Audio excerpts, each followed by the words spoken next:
Чтобы оказаться на Северном полюсе, сначала нужно пересечь всю Россию и добраться до Мурманска. Это не просто один из северных городов страны, а стратегическая база атомного ледокольного флота. Именно здесь базируется судно «50 лет Победы», тот самый атомный ледокол, на борту которого начинается уникальное путешествие на вершину планеты. Все начинается с момента прибытия в город. Туристы и участники экспедиции заселяются в отель, где проводят первую ночь. Этот отрезок пути похож на спокойное затишье перед настоящим арктическим штормом. Сбор команды происходит в порту. Именно туда прибывают автобусы с участниками, и там же начинаются первые волнительные моменты. Туристы и члены экспедиции видят перед собой гигантское судно, способное крушить многолетние льды Арктики. Удивительно, но попасть на Северный полюс сегодня можно не только как исследователь, но и как обычный человек, хотя бы и с камерой в руках. Перед посадкой на судно каждому предстоит пройти строгую проверку, похожую по уровню на контроль в аэропорту атомной электростанции. Проверяют багаж, сканируют оборудование, запрещено проносить дроны, оружие и даже алкоголь. Безопасность здесь не просто формальность. На борту 2 полноценных ядерных реактора. Члены экипажа понимают, каждый шаг на борту должен быть выверен, ведь речь идет о судне, которое представляет собой не только транспорт, но и огромную плавучую электростанцию. В этот момент пассажиры осознают, все серьезно. Позади осталась цивилизация, впереди пустота льдов, вечный день и безмолвная мощь Арктики. С первой минуты путешествия чувствуется как шаг в неизвестность, туда, где человек оказывается лицом к лицу с природой. А вот что чувствует человек, впервые переступив трап ледокола, станет яснее, когда он войдет внутрь. Когда впервые оказываешься внутри 50 лет Победы, создается впечатление, что это не просто корабль, а целый город на воде. Но его главный секрет скрыт внизу, под множеством палуб, там, где находятся 2 ядерных реактора. Именно они обеспечивают судно невероятной мощностью, около 75 тысяч лошадиных сил. Такой силовой агрегат позволяет ледоколу преодолевать лед толщиной в несколько футов, а в особенно сложных местах даже больше. Атомный ледокол — это не просто судно, это настоящий пароход нового типа. Принцип его действия основан на генерации пара. Реакторы разогревают воду, пар приводит в движение турбины, а те — гигантские гребные винты. Эта схема проверена и отточена десятилетиями эксплуатации. Благодаря ей судно способно двигаться вперед с постоянной мощностью, невзирая на толщину арктических торосов. На случай повреждений на борту есть запасные лопасти. Они занимают немалое пространство и хранятся на случай крайней необходимости. Хотя, как признаются моряки, за все время плавания не было случая, чтобы они реально пригодились. Судно сконструировано так, чтобы выдерживать даже удар другого ледокола в бок на скорости около 25 миль в час. Эта живучесть особенно важна, ведь за бортом тысячи миль льда и 0 шансов на внешнюю помощь. Подобная мощность позволяет ледоколу пробивать многолетние льды, когда другие суда вынуждены разворачиваться. Именно поэтому на Северный полюс ходит только одно судно, приспособленное к такому маршруту — 50 лет Победы. Оно не создавалось для туристов. Его основная задача заключалась в сопровождении судов по Северному морскому пути. Но теперь, в теплое время года, оно становится окном в Арктику для всех, кто решается на это экстремальное, но удивительное путешествие. Что же чувствуют люди, оказавшись внутри этой машины льда? Как устроен быт на борту и что ждет каждого сразу после посадки, сейчас узнаем. Перед тем, как оказаться на борту ледокола, каждый пассажир проходит строгую проверку. Это не обычный досмотр, как в аэропорту. Здесь все серьезнее. Рамки металлоискателей, сканирование багажа, тщательный осмотр вещей. Нельзя проносить дроны, спиртное, оружие, даже лекарства нужно декларировать. Безопасность здесь стоит на первом месте, ведь речь идет о судне с 2 ядерными реакторами на борту. Процедура напоминает вход на атомную электростанцию. Все просканировано, каждый предмет проверен. Неважно, турист ты или член команды, правила одни для всех.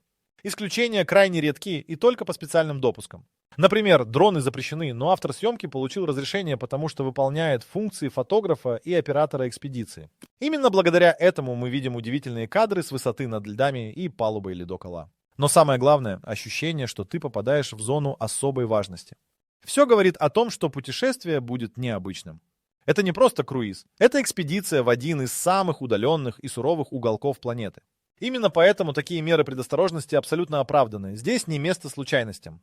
После проверки пассажиры поднимаются на борт. И вот начинается самое интересное — погружение в жизнь на атомном ледоколе. Как выглядит быт внутри судна и чем оно похоже на отель, удивит даже самых бывалых путешественников. Метка 5 Уачи. Первые часы на борту. Как только ты поднимаешься по трапу и оказываешься внутри ледокола, появляется ощущение, что ты попал в плавучий отель. Встретят с улыбкой, помогут найти каюту, расскажут, где и что находится. Все организовано, как на круизном лайнере, с тем лишь отличием, что под тобой не тропики, а бескрайние льды. Каюты отличаются комфортом, есть полотенца, фрукты, вода, все готово к заселению. Большинство пассажиров живут в стандартных каютах. В них двухъярусные кровати, рабочие места, шторки, чтобы можно было отгородиться. Из окна сначала вид на Баренцево море, а затем уже на ледяную пустыню Арктики. А вот главный вопрос – как спать, когда солнце не заходит? Полярный день – настоящее испытание. За окном всегда светло, поэтому в каютах есть шторы, плотные и толстые, которые создают хотя бы иллюзию ночи. Окружающее пространство перестает подчиняться привычному ритму. Утро, день и вечер сливаются в единый световой поток. Именно это состояние вне времени и начинает менять внутреннее восприятие. Сразу после заселения первое общее мероприятие. Пассажиров знакомят с командой. Капитан, штурман, механик, экспедиционный лидер. Встреча проходит в теплой и праздничной атмосфере. Это не просто формальность. С этими людьми предстоит пройти путь длиной в несколько дней через льды, торосы и непредсказуемую погоду. Но настоящая жизнь на борту только начинается. Впереди знакомства, научные лекции, пробуждение под вибрации двигателя и прогулки по палубе под ледяным ветром Арктики. И с каждым часом судно уходит все дальше от цивилизации.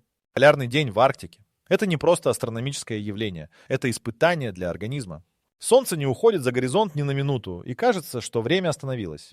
На борту ледокола нет ни утра, ни вечера, есть только постоянный свет за окном, от которого трудно оторваться, но еще труднее уснуть. Каждый, кто впервые оказывается в условиях вечного дня, задается одним и тем же вопросом – как заснуть? Казалось бы, ничего сложного, просто закрой глаза. Но мозг отказывается верить в ночь, когда за окном яркое арктическое солнце. Здесь особенно важно соблюдение режима. Шторы, маска на глаза, беруши. Все в ход, чтобы организму стало понятно, что пора отдыхать. Некоторые туристы воспринимают это как экзотику и первые дни не спят до рассвета, которого все равно нет. Но через пару суток тело требует покоя. Именно тогда все начинают ценить тишину и тьму, созданную вручную, плотные занавески, отгороженное пространство и приглушенный свет лампы.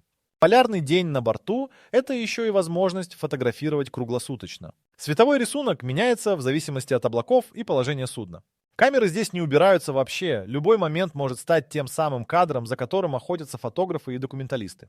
Пока одни пытаются адаптироваться к новым биологическим часам, другие спешат знакомиться с командой, ведь без этих людей путешествие бы не состоялось. На борту ледокола 50 лет Победы находится не только экипаж, но и большая экспедиционная команда, каждый из которых отвечает за свою часть арктического опыта. Здесь можно встретить самых разных специалистов – биологов, геологов, историков, зодиак-драйверов, лекторов, администраторов, медиков и даже вертолетную группу. Каждый член экспедиции – профессионал своего дела. Кто-то расскажет о геоморфологии арктических островов, кто-то больше об истории первых полярников, кто-то о повадках белых медведей. Все они не просто лекторы, а настоящие энтузиасты, которые сами прошли не одно подобное путешествие. Зодиак-драйверы – отдельная история. Эти люди управляют моторными лодками, на которых происходят высадки и исследования с воды. Их работа требует точности и смелости. Часто приходится маневрировать между льдинами и айсбергами, следя за безопасностью пассажиров и техникой. Отдельно стоит команда национального парка «Русская Арктика». Именно они занимаются сохранением уникальной экосистемы архипелага Земля Франца Иосифа и организуют научные работы. Их знания о местах, куда не ступала нога туриста, бесценны. Каждое утро начинается с зарядки. Она добровольная, но очень популярная. Под арктическим солнцем среди льдов люди выходят на палубу разминаться. Эта зарядка становится настоящим символом дня, неформальным стартом новых открытий. Даже самые подготовленные команды не могут предсказать, кого удастся увидеть первым в этом белом царстве. Первый отрезок пути проходит через Баренцево море. Оно часто встречает экспедицию хорошей погодой, и это дает ложное ощущение комфорта. Бывает, что температура здесь достигает почти 90 градусов по Фаренгейту, и тогда Арктика кажется совсем не такой суровой. Именно здесь возможны первые встречи с китами. Часто путешественники замечают этих гигантов у самого борта судна. Кто-то успевает сделать снимок, кто-то просто замирает от восторга, увидев спину или хвост, скрывающийся в волнах. В такие моменты весь ледокол будто замолкает, никто не гарантирует, что китов удастся увидеть. Это не зоопарк, а дикая природа. Но если повезет, эмоции останутся на всю жизнь. Эти моменты становятся мгновенными напоминаниями о том, что ты находишься в одном из самых отдаленных и чистых уголков планеты. Морская качка здесь возможна, но редка. Судно огромное, и чтобы его раскачать, нужна серьезная буря. А уже после того, как ледокол входит в льды, все меняется. Вибрация от пролома льда заменяет волну, и корабль идет будто по твердой поверхности. Баренцево море – это граница между привычным и неизведанным. Именно отсюда начинается настоящее арктическое погружение. А впереди место, где каждый может почувствовать себя капитаном. На борту 50 лет победы действует редкое для судов правило — политика открытого мостика. Это означает, что любой турист или участник экспедиции может подняться в капитанскую рубку и наблюдать за тем, как ведется управление судном. Здесь можно пообщаться со старшим помощником, штурманом или даже капитаном. На огромных экранах ледовая обстановка, маршрут, погодные условия. Можно взять в руки бинокль и наблюдать за окружающей природой через панорамные окна, а можно просто стоять и слушать, как обсуждается курс. Это место — сердце судна, его командный центр. Здесь слышны короткие команды, по рации поступают сообщения о движении, о толщине льда, о погоде. Здесь становится ясно, как принимаются решения, когда ледокол сталкивается с барьерами и торосами. Для туристов это уникальная возможность понять, как работает настоящий арктический флот. Увидеть изнутри то, что обычно скрыто. Политика открытого мостика превращает путешествие не просто в экскурсию, а в совместную экспедицию, где каждый чувствует себя частью команды. Но не стоит забывать, все это возможно только в определенное время года. Есть лишь узкое окно, когда полюс становится доступным. Арктическое лето — единственное время, когда возможно попасть на Северный полюс. Именно в это время действует полярный день, а температура, хоть и остается близкой к нулю по Цельсию, становится относительно комфортной. Это позволяет идти без остановок, без необходимости ориентироваться в темноте или бороться с ледяным адом. Зимой ледоколы заняты проводкой судов по Северному морскому пути. Туристических рейсов в холодное время просто не существует, они невозможны технически. Да и зачем? Температура может опускаться до минус 30 по Цельсию, а это уже не приключение, а испытание. Летом лед все еще покрывает океан, но он уже подтаявший, местами тонкий. Именно в эти моменты судно может с максимальной эффективностью пробивать себе путь к полюсу. Температура около 30-40 градусов по Фаренгейту позволяет туристам проводить много времени на палубе, делать фотографии, наблюдать за природой. Это еще и сезон встреч с животными. Белые медведи, моржи, киты — все они активны в этот период. Летом природа Арктики оживает, и путешествие становится настоящим спектаклем. Но дальше лед. Настоящий. Толстый, шумный и сопротивляющийся. Именно с ним предстоит вступить в схватку, когда начнется переход к полюсу. Когда ледокол входит в зону вечного льда, все вокруг начинает меняться. Океан превращается в бескрайнее белое поле, а вибрации под ногами становятся постоянными. Теперь судно не плывет, оно пробивается вперед, крушит многолетние льды, создавая шум и грохот, словно это не плавание, а борьба. Лед встречается разный. Где-то это тонкая корка, которая крошится, едва коснувшись корпуса. А где-то торосы и ледяные валы толщиной до 10 футов, через которые приходится прорываться медленно, практически с боем. Судно идет вразрез с природой, и эта борьба ощущается в каждом винте, в каждой трещине под ногами. Иногда скорость падает до нескольких узлов. В редких случаях ледокол даже вынужден отступить назад, набрать разгон и повторно пробить барьер. Этот маневр называется елочкой. Движение вперед, вбок, назад, снова вперед. Все это часть арктического ритуала. Звуки в этот момент становятся гипнотическими. Треск льда, скрежет корпуса, вибрации, на все сливается в единый гул. Ты стоишь на палубе и ощущаешь, как вся масса корабля работает на то, чтобы одолеть еще одну ледяную стену. И каждый такой прорыв — маленькая победа над Арктикой. А где-то там, за горизонтом, уже ждут новые открытия. С высоты они кажутся совсем другими. Одно из главных впечатлений этого путешествия — съемки с воздуха. Возможность взглянуть на Арктику сверху дает уникальное ощущение масштаба. С дронов и вертолетов открывается невероятный вид. Ледокол, как крошечная точка, рассекает океан льда, оставляя за собой шрамы и трещины. Особенно впечатляют кадры момента пролома льда. Белая поверхность внезапно начинает раскрываться, как бумага под лезвием ножа, и изнутри появляется густой голубой цвет. Это толща многолетнего льда, плотного и тяжелого. Он выворачивается, образуя глыбы по бортам, которые расходятся в стороны, как ледяные волны. С высоты становится видно, насколько непредсказуема структура льда. Где-то ровная гладь, а чуть дальше — нагромождение торосов, ледяных гряд, которые словно горы вырастают из воды. И судно идет сквозь все это, сдержанно и уверенно. Для многих такие кадры становятся кульминацией поездки. Они не просто красивые, они дают понять, где ты находишься. И в такие моменты особенно остро ощущается, что ты не наблюдаешь за миром, ты внутри него. Совсем рядом, среди этой белой пустоты, может появиться первый знак настоящего хозяина Арктики. Белый медведь — символ Арктики, и встреча с ним становится настоящим событием. Никто не знает, когда он появится, но каждый день экспедиции наполнен ожиданием. И вот крик с палубы «Медведь!», и все бегут к борту, замирают, выхватывают камеры. Иногда можно увидеть сразу нескольких медведей. Кто-то идет в одиночку, кто-то с медвежатами. Они неспешно пересекают лед, заглядывают в трещины, встают на задние лапы, любопытные и внушительные. В такие моменты кажется, что ледокол это просто еще одно арктическое животное, и его никто не боится. Бывает, медведь подходит совсем близко. Тогда судно замирает, чтобы не пугать животное. Все наблюдают в тишине, стараясь не шуметь. Это как спектакль, где ты зритель, и все, что нужно, просто смотреть. Команда готова к таким встречам. Есть специальные правила: дистанция, поведение, наблюдение. Никто не выходит на лед в такие моменты, и даже с палубы стараются не шуметь. Это не зоопарк, это территория медведей, и каждый здесь гость. Такие встречи запоминаются навсегда. Но еще более редкое явление, которое может застать врасплох, это радуга, которой нет цвета. Однажды кто-то с палубы сказал: «Посмотрите, радуга», и все увидели в небе странную дугу. Она была белой, без цвета, будто из тумана. Это полярная радуга, редкое природное явление, которое встречается только в северных широтах при особых условиях. Она появляется, когда в воздухе много мельчайших капель влаги, но нет нужного угла света, чтобы разложить их в спектр. Тогда вместо цветной радуги возникает светлая дуга, как призрачное напоминание о привычной радуге, но в совсем другом мире. Полярная радуга считается добрым знаком. Кто-то верит, что увидеть ее к счастью. В такие моменты Арктика словно дает добро на дальнейший путь. Все вокруг становится особенно тихим, свет начинает играть на льду, и ты будто попадаешь в другой мир, где все возможно.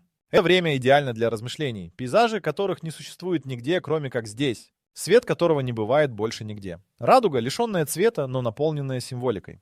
И в этом состоянии ожидания рождаются самые северные рекорды. Северный полюс — это место, где каждый может стать первым. Здесь проводятся самые необычные мероприятия, и каждый год кто-то записывает новый рекорд. Один раз была сыграна самая северная интеллектуальная игра. Другой раз станцевали «Лебединое озеро» на льдине. Кто-то запустил дрон и стал самым северным пилотом ФПВ. Были и более серьезные достижения. Известный путешественник Федор Конюхов вместе с напарником пролетел над Арктикой на воздушном шаре и приземлился прямо на полюсе. После чего несколько суток дрейфовал на льдине в ожидании ледокола. Этот полет стал мировым рекордом, потому что никто до них не решался на такое. Даже случайные события здесь становятся историей. Например, на одном из рейсов девушка сломала ногу, и это зафиксировали как самый северный перелом в истории. Медики на борту оказали помощь, и все прошло благополучно, но случай сразу попал в хроники. Северный полюс словно сам подталкивает людей к подвигам. Здесь ты можешь сделать что-то, чего не делал никто до тебя, потому что дальше уже некуда. Вся земля под тобой. И когда до цели остается всего несколько миль, в воздухе появляется особенное чувство. Все идет к одному моменту. Путь к Северному полюсу не заканчивается просто на координате. Чем ближе ледокол к заветной точке, тем напряженнее становится атмосфера. Все собираются у экранов, где отображаются GPS-показания. Сначала отслеживаются градусы, затем минуты, а потом и секунды. Каждый шаг приближает судно к 90-й параллели. Скорость снижается, льды становятся плотнее, толще. Иногда приходится маневрировать, искать обходные пути и применять тот самый прием – елочкой. Иногда судно просто встает, пробивает барьер, отходит назад и снова идет вперед. И так снова и снова, пока не появляется нужный курс. На мостике царит сосредоточенность. Капитан и старший помощник внимательно следят за радарами, эхолотом, ледовой обстановкой. По громкой связи передаются обновления. Сколько осталось миль, какая плотность льда, где видны торосы. Все становится особенно острым. Каждое решение может повлиять на точность попадания в самую вершину планеты. Пассажиры выходят на палубу. Несмотря на ветер, холод и вибрации, все смотрят вдаль, в ту сторону, где скоро будет 0,90 градусов. В этот момент даже самые разговорчивые замолкают. Ощущение приближающегося события пронизывает всех. И когда судно останавливается, никто не двигается, потому что это еще не все. Осталась одна вещь, которую надо сделать, чтобы почувствовать себя настоящим полярником. Когда GPS показывает 90 градусов северной широты, начинается праздник. Корабль останавливается посреди бескрайних белых льдов, и каждый понимает: вот она, вершина Земли. Под тобой весь земной шар, а дальше только юг в любом направлении. Команда объявляет, что полюс достигнут. Все выходят на палубу, поздравляют друг друга, поднимают бокалы. Кто-то кричит «С Новым годом!» И действительно, по атмосфере это очень похоже на праздник. Люди обнимаются, делают фото, смотрят в небо и на лед. Эмоции захлестывают. На льдину высаживаются по очереди. Сначала экспедиционная команда, затем туристы. И вот ты стоишь на белой поверхности, под ногами лед толщиной в десятки дюймов, а под ним глубины Северного Ледовитого океана. Флаг установлен. Все делают фото, обнимаются, смеются, кто-то в слезах. Это момент, ради которого многие сюда приехали. Некоторые устраивают перформансы, танцы, концерты, рисунки прямо на льду. Один из членов команды исполнил фрагмент «Лебединого озера», самый северный балет в истории. Все это становится не просто частью путешествия, а частью жизни, которую не забудешь никогда. Но несмотря на то, что цель достигнута, приключение не заканчивается. Впереди еще одна удивительная встреча. Обратный путь пролегает через архипелаг, название которого звучит почти мистически — Земля Франца Иосифа. Это один из самых северных уголков России и всего мира. Здесь тут настоящая Арктика, где горы соприкасаются с ледниками, а скалистые утесы уходят в воду. Здесь не просто проходят, здесь делают высадки. Если позволяет погода и лед, судно подходит к берегу, и зодиак-драйверы высаживают экспедицию. Это шанс оказаться на земле, которую видели немногие. Именно здесь можно встретить моржей, тюленей, увидеть лед, который движется как живой. Особое внимание уделяется природе. Скалы, обломки лавы, остатки ледников — все это создает атмосферу другой планеты. Воздух здесь один из самых чистых на планете, и кажется, что дышишь совсем иначе. А в одной из бухт находится удивительное место — музей под открытым небом, следы истории освоения Арктики. Там, где раньше жили и работали советские полярники, теперь пустота и молчание. Но память жива. Однако есть одно место, которое особенно цепляет. Это маленький клочок земли, где Арктика обнажает свою человеческую сторону. Бухта Тихая. Первая полярная станция, построенная на земле Франца Иосифа. Когда-то здесь кипела жизнь. Исследователи, радисты, метеорологи. Сегодня музей под открытым небом, где каждый дом хранит дыхание прошлого. Можно зайти внутрь. Ощутить, как жили люди в 30-е, 40-е, 50-е. В некоторых домах все сохранилось. Кровати, столы, книги. Здесь была даже улица с собачьими будками. Собаки были охраной и транспортом. В одной из построек родился ребенок. Девочка, которую назвали Северина в честь ее места рождения. Сегодня здесь никого нет. Только ветер, остатки досок и арктический мох. Но, проходя мимо, ты слышишь эту тишину, как будто кто-то только что вышел и вернется через минуту. Это место не просто историческое, оно настоящее. Оно говорит голосами тех, кто жил, мечтал, выживал. Здесь же находится самое северное почтовое отделение, и каждый может отправить открытку. Кто-то пишет себе, кто-то близким. Это письмо с края земли, которое будет идти долго, но точно дойдет. А чуть дальше — скала, где жизнь кипит. Но не людская. Скала Рубини — это птичий базар в самом буквальном смысле. Тысячи птиц гнездятся на отвесных стенах скалы, которые будто специально созданы для этого. Пологие уступы, защищенные от хищников, надежные, сухие. Это идеальное место для жизни морских пернатых. Здесь все шумит. Крики, взмахи крыльев, перья в воздухе. Кажется, что скала живая. Птицы взлетают и садятся, кормят птенцов, дерутся за место. А чуть в стороне — тюлени на льдинах. Все это рядом. И все это часть одной экосистемы. Рядом дрейфующие айсберги, отколовшиеся от ледников. Некоторые размером с целое футбольное поле. Эти ледяные глыбы кажутся неподвижными, но они движутся, плывут, растворяясь в океане. Земля Франца Иосифа уходит вдаль. Путешествие подходит к концу. Судно снова направляется в сторону Мурманска, а в голове остаются образы: ледокол, льды, медведи, радуга, балет и та точка — 90 градусов. Именно здесь, среди льда, снега и безмолвия, ты понимаешь, что действительно отдохнул. От всего. Арктика забирает суету, шум, тревоги и оставляет только тишину, глубину и вдохновение.